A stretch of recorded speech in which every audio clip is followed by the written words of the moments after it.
Music is a double-edged sword. That's the topic of today's video. What I mean by that, a lot of people associate music with good feelings, associate music with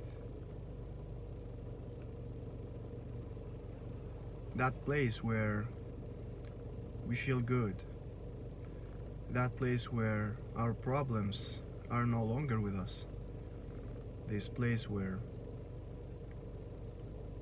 we're immune to our problems.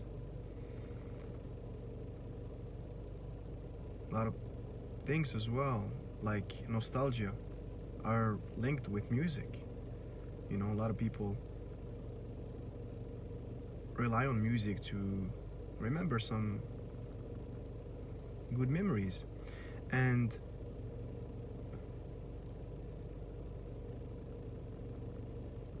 these elements are part of what makes music so attractive,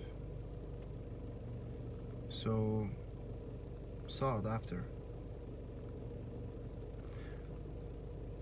But the problem nowadays is that we are surrounded so much with music that we forget that music is a hyperstimulant, that music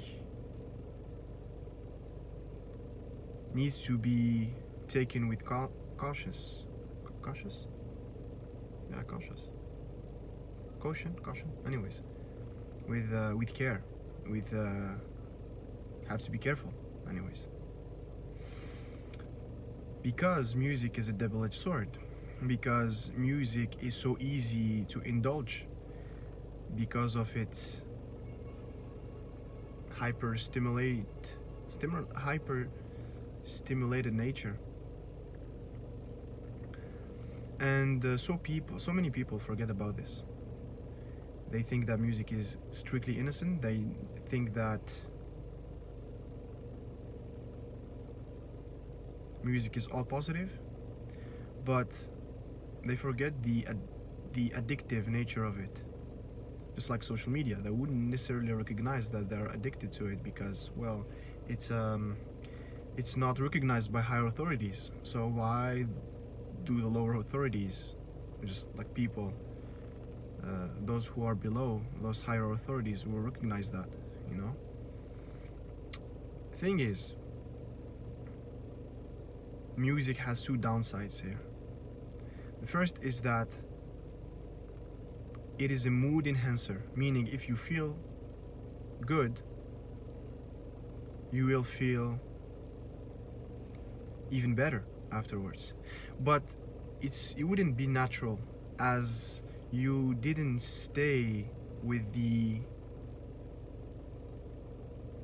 right emotion in the moment, meaning you disrupted or you modified your good emotion to make it even sweeter, just like adding sugar, you know, to an already, you know, a sweet beverage. In the opposite, it works the same as well. It is a mood enhancer for a negative emotion, meaning if you happen to have a negative emotion in your life, instead of facing it, instead of staying with it, instead of simply going through it as it comes to you, you rely on music all the time. I'm talking about somebody who does that all the time. I'm not talking about somebody who does that like occasionally. You rely on that all the time, so you find yourself that you escape your negative emotion and you cannot study that which doesn't work within you or outside of you in that particular moment. So music happens to act as a veil to who you actually are or what's going through in your life. And because of its addictive nature, it changes the brain waves, conditioning you to feel a particular way and be attached to it, meaning you will attach the feeling enhanced by music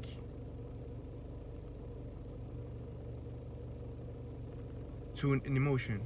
Whenever you feel that emotion, you will rely to music. So you recondition your brain, you're rewiring it to depend on music.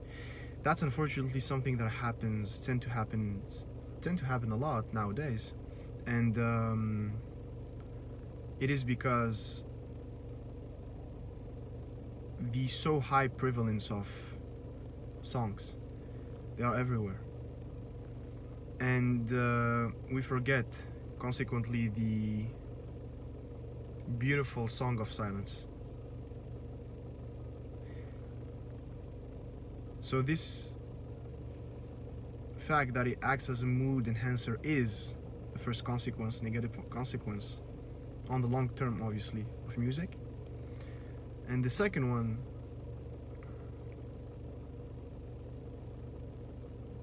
is that it brings you to the past.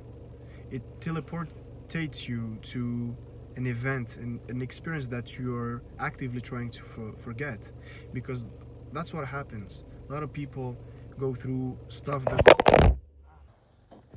that's violent, as always. I have to invest in a stabilizer or something. But anyways, the meaning remains the same. Okay. Yeah.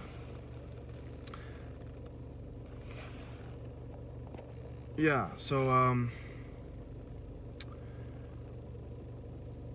and the second thing, as I said, is that it brings you to the past, meaning we've all gone through so many bad experiences, or just like experiences in general, and of course music can bring you that sense of nostalgia by makes you go in the past and makes you live those memories in the present moment. But sometimes whenever you want to forget about something, music, because of its addictive nature, prevents you from actually not using it and not coming back to that particular event that you associated with that music that you used to listen when that bad event happened, you know. So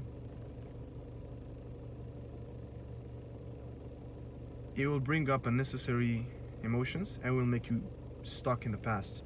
So it will disconnect you from the present. So the ability to disconnect you from the present is a double-edged sword. It could be good, disconnecting you from your problems temporarily, but because of its addictive nature and easy access in the phone, usually people have like playlists.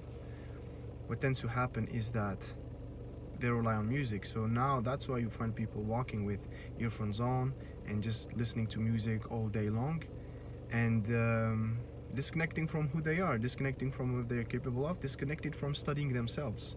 Because in a bad emotion or during a good emotion, you have the opportunity to study yourself. Obviously,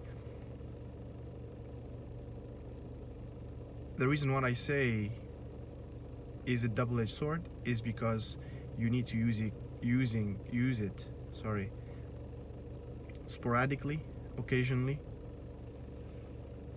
like chocolate. Chocolate, you wouldn't indulge in it like every day, I guess. I mean, like some people, I guess, have this penchant, but if you use it here and there, I guess that's okay. But it should be used when you are already in a flow state, where you're already in a feeling where you're already so connected to the present moment through the silence. Then you have a good foundation to be actually grounded, and you might use music to simply give you that little boost. But if you rely on it to rewire your mood instead of facing yourself, then it becomes an insidious hinderer of your growth, if that makes sense. I hope that makes sense, guys. And remember, when the heart whispers, the mind speaks. And until next time, guys.